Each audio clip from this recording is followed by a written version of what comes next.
Hi అండి. వంకాయ curry. ఇవి సన్న వంకాయలు ఉంటాయి కదా, ఇవి తొందరగా మగ్గిపోతాయండి. చాలా టేస్ట్ కూడా ఉంటాయి ఇవి. చపాతీలకు, అన్నంలోకి, ఎందులోకైనా చాలా బాగుంటాయి.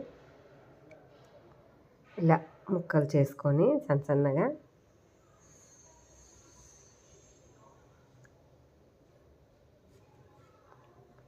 ఫ్రై లాగానే ఉంటుందండి. మామూలుగా చాలా బాగుంటుంది టేస్ట్ అయితే. ఒక ఉల్లిగడ్డ,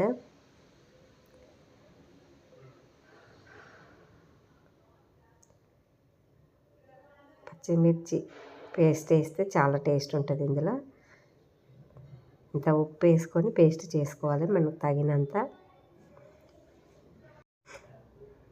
నూనె పోసుకున్నాక వేడైనాక మనం ఉల్లిగడ్డలు వేసుకోవాలి.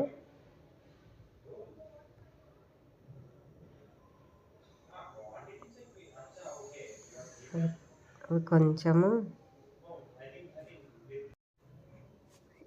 ఎర్రగైనాక అల్లం వెల్లిగడ్డ పేస్ట్ వేయాలి.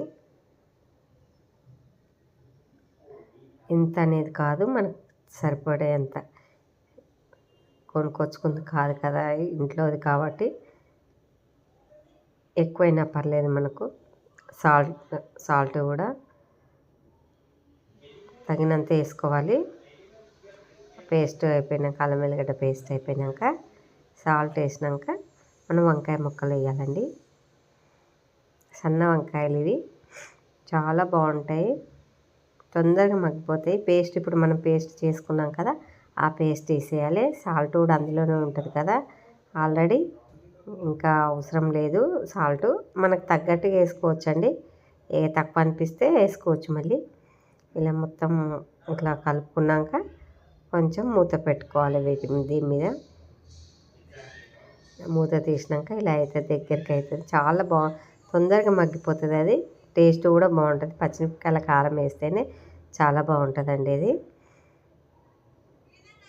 అయిపోయింది చూడండి. ఇది ఊరికేనే చాలా టేస్ట్ ఉంటుంది. ఇది చపాతీలకైనా చాలా బాగుంటుందండి. ఇలా అయిపోయాక మనం కొబ్బరి పొడి అండి, చాలా కొంచెం కొబ్బరి పొడి వేసుకున్నాం అనుకోండి, చాలా బాగుంటుంది. ఇందులో టేస్ట్ అయితే చాలా బాగుంటుంది. ఏం లేదు, కాలి ఉల్లిగడ్డ, పచ్చికారము, అల్లం వెల్లిగడ్డ ఇది వేసేసి కొంచెము పేస్ట్ కొబ్బరి పొడి వేసినాక ధనియాల పొడి అండి, ధనియాల పొడి వేసుకోవాలి. చాలా బాగుంటుంది ఇది. ధనియాల పొడి వేసినాక కొంచెం కొత్తిమీర, కరివేపాకు వేసుకోవాలండి.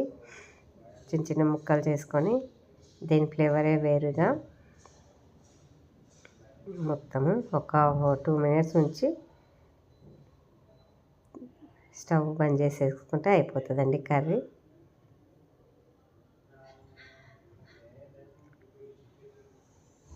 ఒకసారి 2 minutes మూత పెట్టేసి కథం అయిపోయింది కర్రీ. చాలా చూడడానికి కూడా చాలా బాగుంటుంది, తినడానికి కూడా చాలా బాగుంటుందండి. ఇది